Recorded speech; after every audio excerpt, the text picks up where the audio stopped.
You just asked the right thing. But No, think about it. You, in any case, you talk about like different gods. No, I'm saying. We have a different opinions and different minds. What is your name? Alina.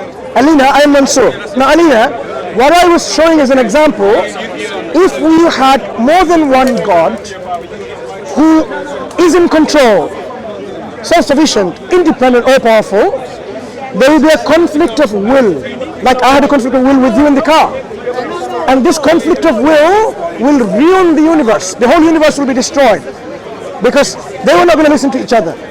Eventually, what we will have is the one who is most all-powerful will remain. Imagine one God says, I want to destroy the other gods. Is he able to do that? Then he's not all-powerful. By definition, God has to be all-powerful. So if you have a God who can't destroy another God, he's not God. That's why polytheism, or belief in many gods, is not rational, it's not reasonable, it's not intellectual. The only belief that makes sense to us here and here is one absolute God. That is the belief your heart and your mind will accept, because there is no contradiction in that.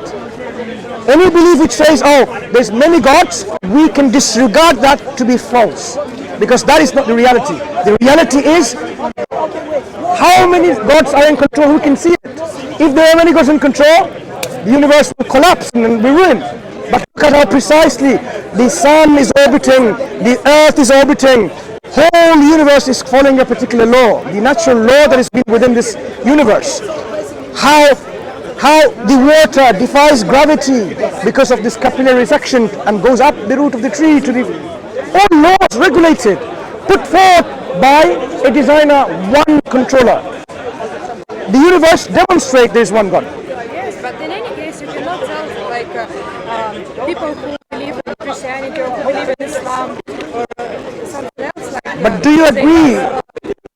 Elena, did you say her name? I think your point is right, but I don't believe like some part of your speech when you talk like people who believe in different gods, they are stupid because... I didn't say stupid.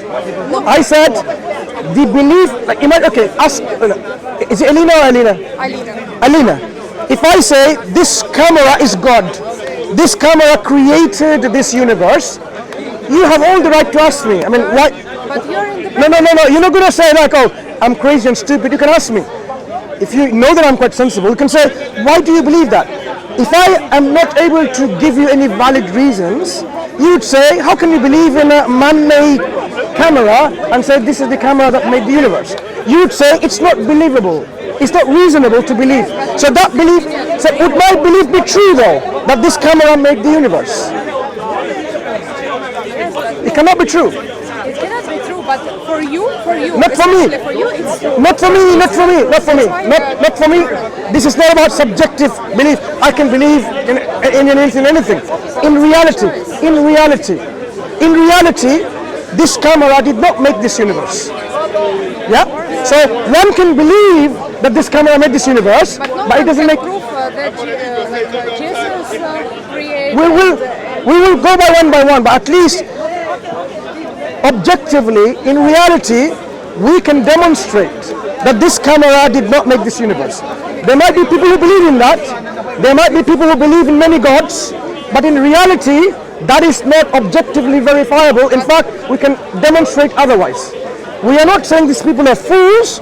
We are saying these people don't believe in the truth. This is just a belief.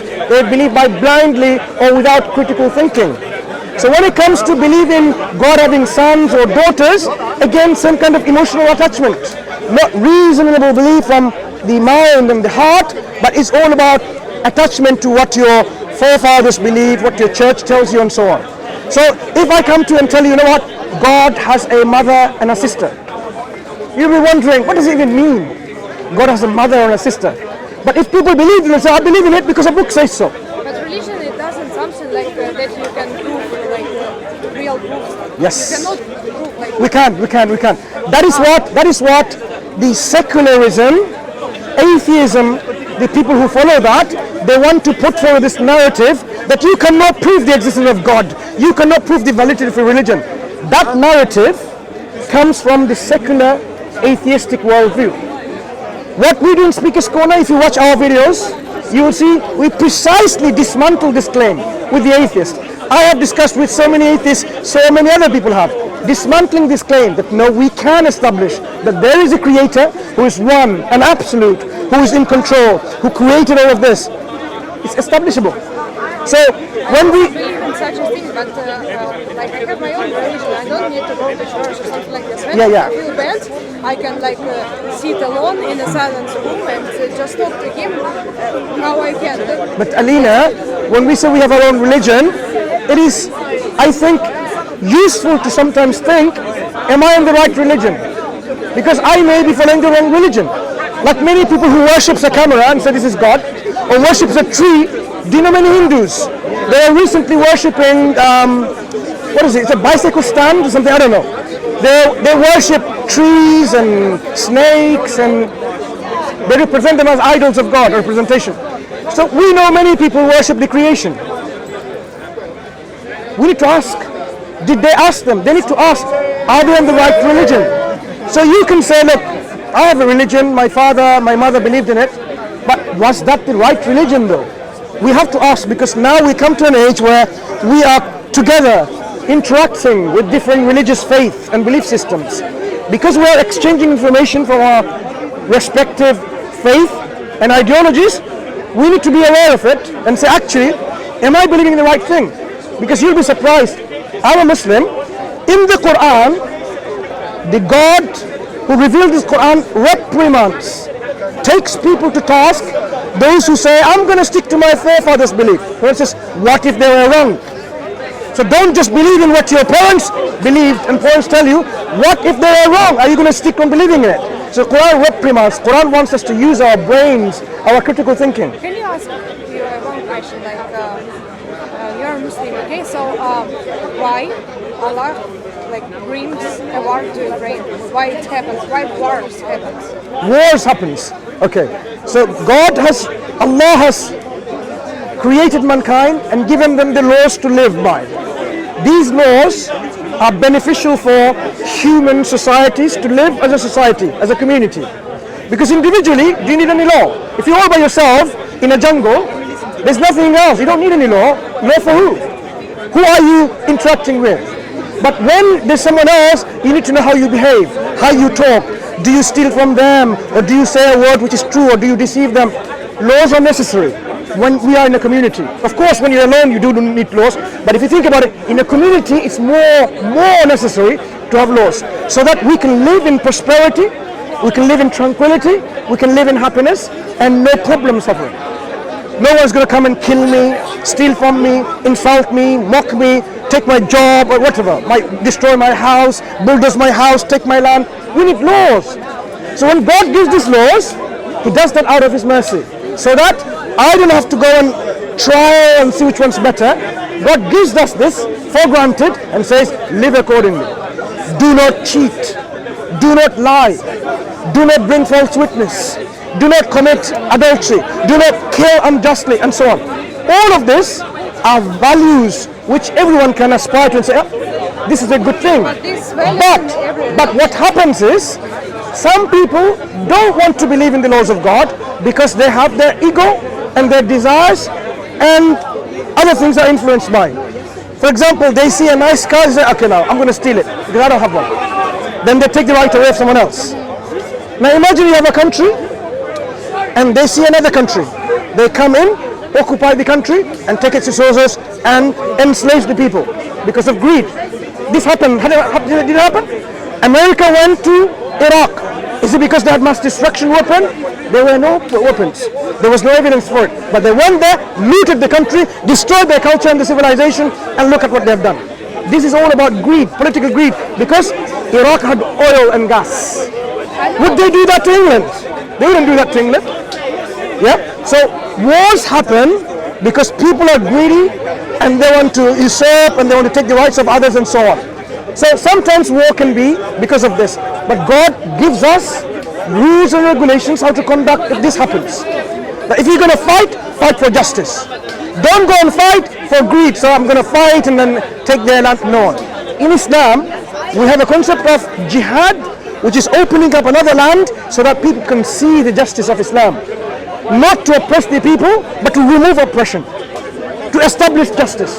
That is why this will be the only one example in the history of mankind. When the Muslim armies went and they opened up another country, the people who were conquered, they joined the army to the next round to another country. Everywhere else, when Alexander the Great came and took over the land, when he left, they say, "Ah, thank God they're gone." They didn't join them because they were, now saying, "Ah, now they're gone," right? They didn't join and say, "Let me open up." In Islam, this happened because they knew that this is for the truth and not about greed or about desires. This is establishing justice on earth. Islam, if I want to tell you one word, is about justice. Maintaining justice between your own self, between your spouse, between man and woman, between the societies. The Quran says, be a firm witness even if it goes against you and your kith and kin, your relatives.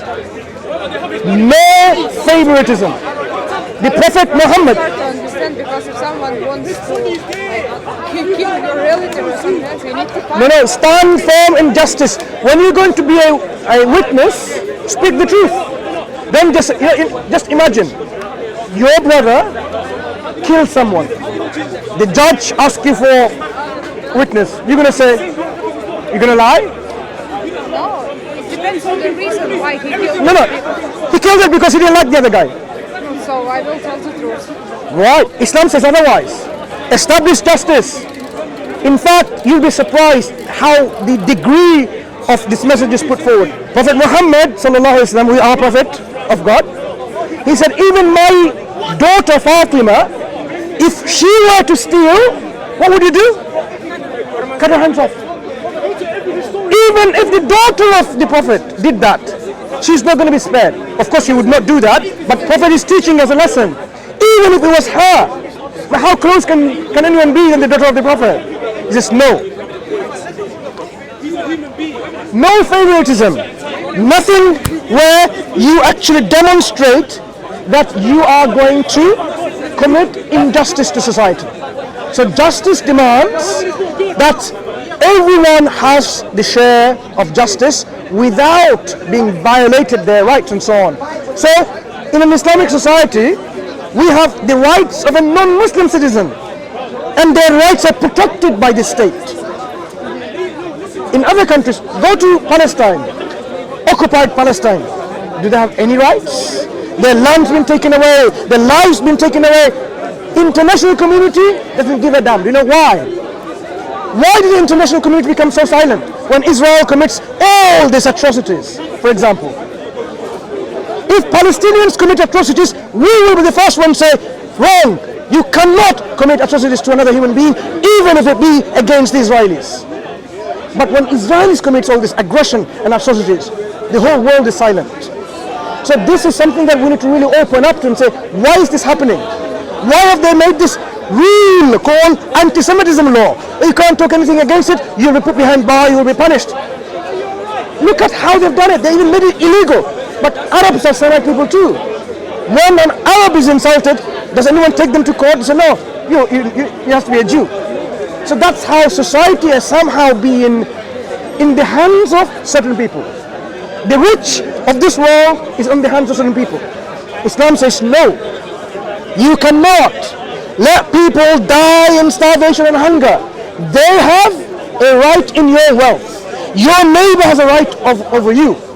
A believer, it's not like this. The Prophet ﷺ said, you are not a believer.